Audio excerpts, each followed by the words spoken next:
let's start out by giving us a little bit more background. You're the general manager, right, for Eastern Supply Distribution Center here in Jacksonville. Is that right? Do I have that correct? Yeah, the branch manager. Yeah. Primarily, your distribution products are around pipes and primarily for the plumbing industry or construction industry. Well, how would you describe that? Yeah, some of both. More heavy industrial. We're investing heavily in stainless steel piping, carbon steel. So logistically, the heavy stuff, the industrial. We do a little bit of plastic piping. It's not our main stocking. So is that steel pipe going underground, or is it going above or below, or is it? It's a niche business. It's everywhere, but it's nowhere. You don't see it. It's underground. It's in your factories. It's in your power plants, pulp and paper. In your food and beverage facilities. It's all over the place. So is it for waste primarily, or what? Can be processed. So yeah. What we're doing, we're a distributor. We don't manufacture anything. Right. Wholesale industrial distribution is what we're doing. Right. So Eastern Supply, we had the CEO speak to us 5 years ago at a big boot camp we had. Yeah. And I know you guys are a big company. Tell more about them as a company. It's founded in 1980 in Greenville, South Carolina, and one location, and then Kip was able to acquire the company, I believe, in 88 or 89, and he's grown it from that to, I believe, it's 18 branches throughout the Southeast now, 150 million annual sales on average per year. Goal right now is 200. So we have our PVF 200 goal that we're trying to reach.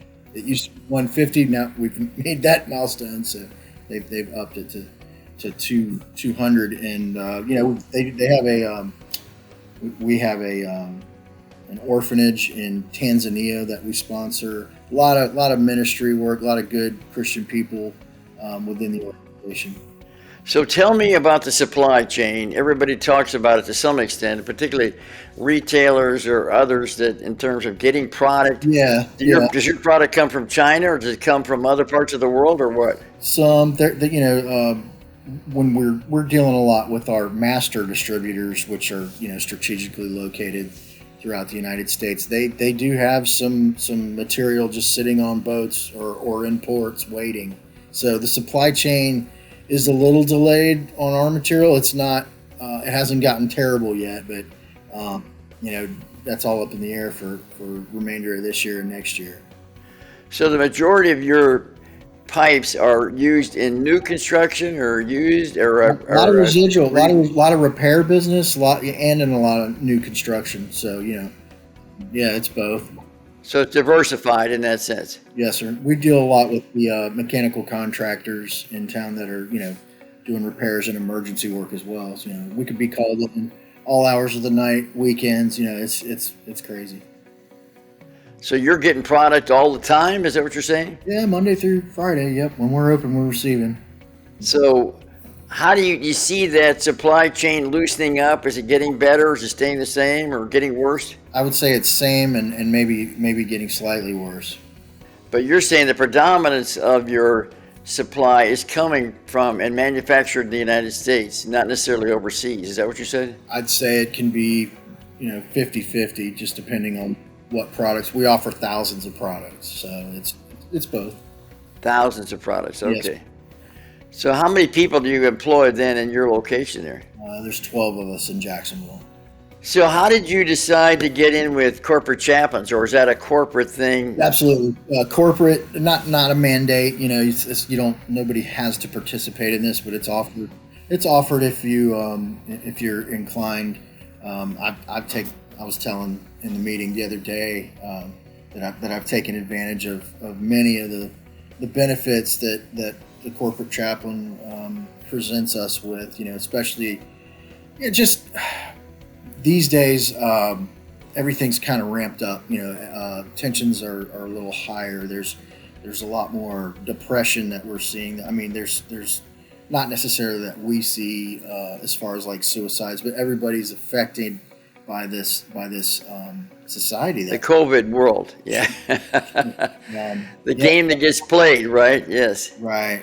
So there's just it's just nice to have an advocate. If you're a praying man or woman, it's nice to have an advocate. Somebody, I tell people, just somebody praying for me. I grew up with praying parents, and anything that I've been blessed with is because of their prayers, and I know it, and there's no denying it. So anybody like our chaplain Wayne, that's going to partner with you, pray with you.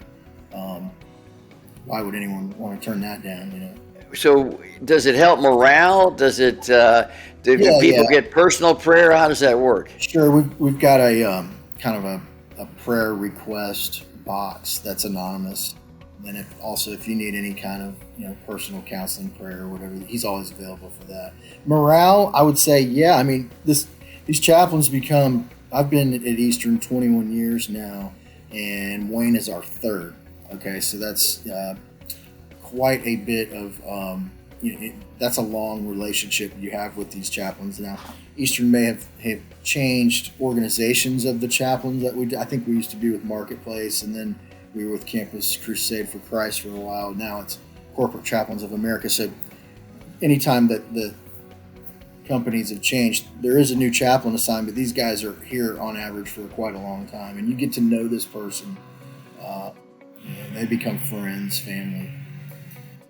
So how's business doing right now in this economy? Are you up and or down, or where are you? I don't have an answer as to why, but we are busy. It's good. It's good. You turn on the news at night, John, and you go, well, man, the sky's falling, but you come in here every morning and people are still needing their material, and things are well right now. All right. Well, thank you very much. This is encouraging, and that's what we all want to need and hear more about. So, okay. Yeah. I think you said something about, you mentioned to me once on the phone, you had a family member commit suicide or something like that. Is that right? Yeah. It's been 7 years now.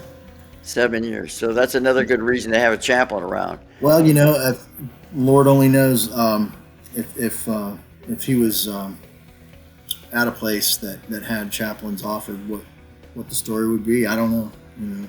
I had somebody tell me the other day that a woman say that her sister has tried to commit suicide 4 times. Oh. And somebody was talking, this was at church, and then they were talking about the gospel and the love of God and the peace of God and all this kind of thing. And she started breaking out crying. Yeah. In the middle of the service. There was about 50 people in the class at the time, and people started to hover around her and pray for her, and her sister, of course. So yeah. Wow. Yeah. It's a dangerous thing, obviously. And with the news, it's junk most of the time, so it's not exciting to be around. There's a heaviness. Yeah, definitely a heaviness, and we got to shake that off every day. Well, thank you so much for taking the time. God bless you. You too. And hopefully we'll get to talk again soon.